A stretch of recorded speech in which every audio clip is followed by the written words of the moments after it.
Hello மக்களே, வணக்கம். Welcome to செல்வி சமையல். இன்றைக்கி என்ன பார்க்க போகிறோம்னா, என்னோட ஸ்டைலில் தக்காளி சாதம் செஞ்சு காமிக்க போகிறோம். வாங்க.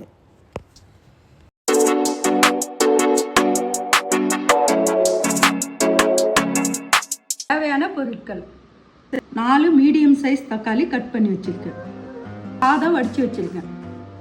இஞ்சி, பூண்டு, பச்சை மிளகாய், மிளகு. சைஸ் வெங்காயம் கட் பண்ணி வச்சுருக்கேன். கொஞ்சம் கொத்தமல்லி, கருவேப்பிலை. 1/4 டீஸ்பூன் கடுகு, 1/2 டீஸ்பூன் மிளகாய்த்தூள், 1/4 டீஸ்பூன் மஞ்சள்தூள். தேவையான பொருட்கள் பார்த்தாச்சு. இப்போ தக்காளி அரைச்சிடணும். தக்காளி அரைச்சாச்சுங்க. இந்த அளவுக்கு அரைச்சிக்கோங்க. மஞ்சள்தூள், மிளகாய்த்தூள் மிக்ஸ் பண்ணிக்கலாங்க. தேவையான அளவுக்கு உப்பு.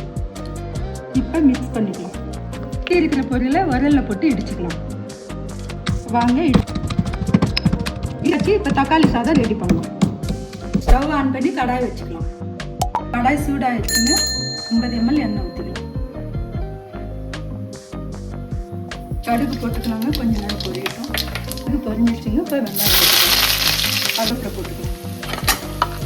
வெங்காயம் கொஞ்ச நேரம் பொன்னிறமாக ஆகட்டும். அதுக்கப்புறம் இடித்து வச்ச மசாலா போட்டுக்கலாம். வெங்காயம் வதங்கிடுச்சுங்க. இஞ்சி, பூண்டு, பச்சை மிளகாய் இடித்து வச்சுருக்கோம் இல்லையா, அதை சேர்த்துக்கலாம்.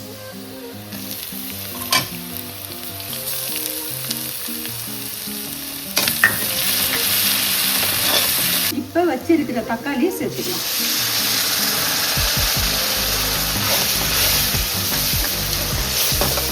எல்லாம் போட்டாச்சுங்க. ஹை ஃப்ளேமில் கொஞ்ச நேரம் வதக்கிட்டோம். லோ ஃப்ளேமில் 5 நிமிஷம் இருக்கட்டும். 5 நிமிஷம் ஆயிடுச்சுங்க. ஓப்பன் பண்ணி காமிக்கணும். இந்த அளவுக்கு வந்தோடனே நம்ம ஆஃப் பண்ணி எடுக்கணும். இப்போ வாங்க கொத்தமல்லி தூவி சாதம் போட்டுக்கலாம்.